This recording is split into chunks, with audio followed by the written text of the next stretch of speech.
Peaches Stewart, RN, and I will be presenting on ICU delirium in the critical care setting. What is ICU delirium? ICU delirium is an acute cognitive dysfunction of the brain seen specifically in patients in critical care or intensive care unit settings. So objectives of this capstone project is to recognize the prevalence of ICU delirium, be able to recognize the characteristics of ICU delirium, as well as take a look at the evidence-based initiatives and be able to actually name those initiatives and interventions to actually prevent and treat ICU delirium. ICU delirium prevalence and cost. ICU delirium can cost anywhere between $12,000 to $25,000 extra in a hospital stay, as well as increase the length of the hospital stay, and has often led to patients having to be discharged to rehab and special home care facilities. So, delirium characteristics. Any inattention, any cognitive dysfunction. A lot of times this can be, mistaken for just plain, reactions to medications. Sometimes it's considered ICU psychosis, and sometimes it can even be mixed up with dementia. It develops over a short period of time, hours to days, and it fluctuates over time and can be caused by a medical condition as well as medical treatments. So, the delirium prevalence, it occurs in about 20 to 80% of cases in the critical care or post-surgical setting. Delirium goes undetected and mistaken a lot of times for depression and also dementia. Whereas they have some similarities with dementia, it'll just progress and keep getting worse. Whereas ICU delirium, once you're out of the ICU setting and have removed whatever is causing it, you can get rid of ICU dementia. And then ICU dementia does have some of the same characteristics as depression, as far as the inattention, as far as the increased sadness and the non-social behaviors. And some of the delirium complications are self-extubation, patients removing their own Foleys, patients getting up and falling, as well as the prolonged hospital stay, because we all know when a patient gets up and falls, we immediately have to take them for a head CT, which increases their days in the hospital. Next slide. So, overview of my capstone project. My PCODE question is, in patients in a critical care setting, how does a non-pharmacological intervention as well as an ICU delirium screening tool help prevent and treat and decrease the negative effects of ICU delirium, therefore decreasing the length of hospital stay? So, factors associated with ICU delirium. You have age, just the mere fact of as Americans, we're living longer. So our bodies aren't able to get rid of the amount of medications that we're taking in as quickly. So when you're in that critical care setting, items such as benzodiazepines are harder to clear from the system for an 80-year-old versus a 20-year-old. So that just increases the 80-year-old's chances of ICU delirium. Also, alcoholism. Everything is metabolized through our liver just about. So if you've already damaged your liver with alcoholism, then it'll be that much harder for you to clear the medications. As well as already present cognitive impairment. Traumatic brain injuries, if you already have that going on where your brain is suffered, it's that much harder for you to be able to bounce back when we've added medications on top of that. As well as hypertension. We all know everything with the heart. If your heart isn't beating correctly, that just adds more stress on your body, as well as smoking, vision and hearing impairment. If you already have issues hearing and seeing, once you're under that much medication, it makes it that much harder to hear and to see, which just compounds that effect of the delirium. Next slide. So, factors of critical care illness. We're seeing that a lot more patients who come in with acidosis and anemia are more experiencing ICU delirium, as well as fever and infection. We all know that in a UTI, some of our older patients tend to get more disoriented. So if you're already experiencing that on top of medications and the ICU environment, it just continues to compound. Hypotension, where you're not perfusing correctly, any metabolic disturbances where you already have, your labs and your chemistries are out of whack and we just add to it, as well as a respiratory disease. Anytime you're having trouble breathing, we all know the anxiety you feel of not being able to breathe. And then you have a tube down your throat mechanically ventilating you, just adding to that. A lot of people say a vent is like breathing through a straw. Then on top of that, you add that you're tied down to a bed and have a Foley, and it just again compounds it.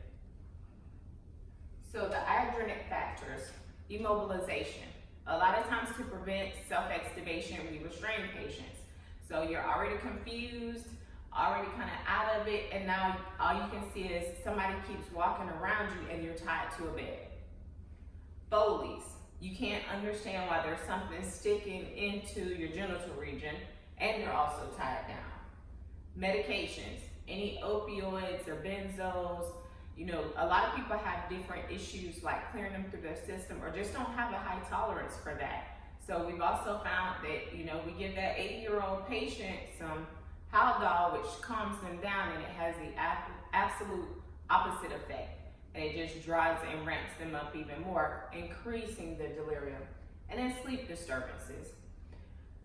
We have a big issue with that in the critical care setting that I work in. We do 2 o'clock in the morning chest x-rays.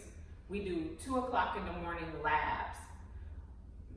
I have one PA who says nighttime is for sleeping. So between those hours of 9 and 6, our patients should be able to allow to sleep undisturbed.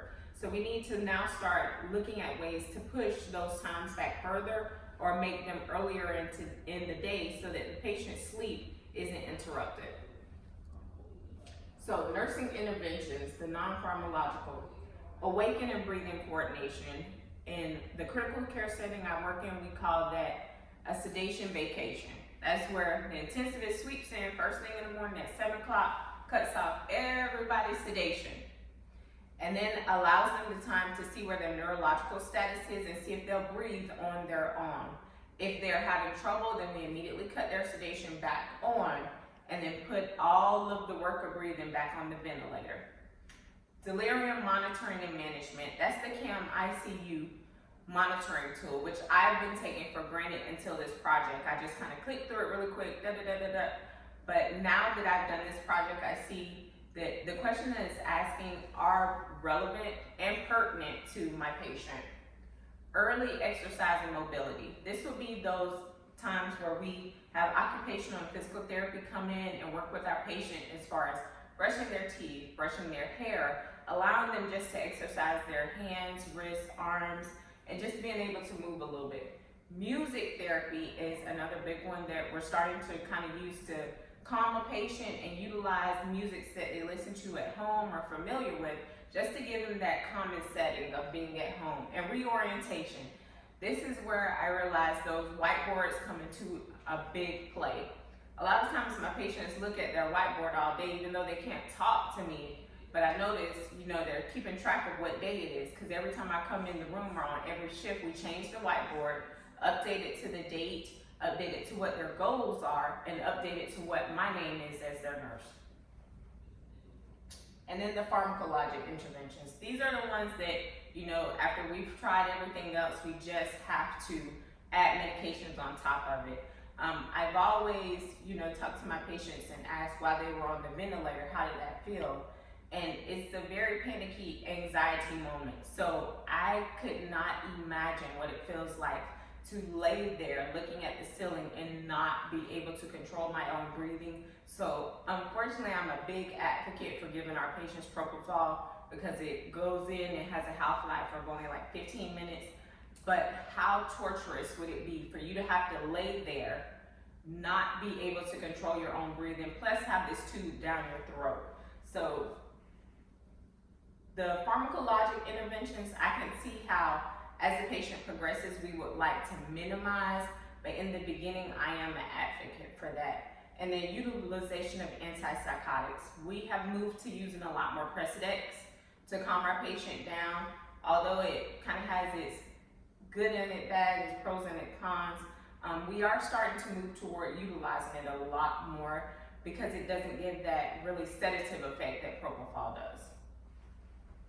And then guidelines and recommendations.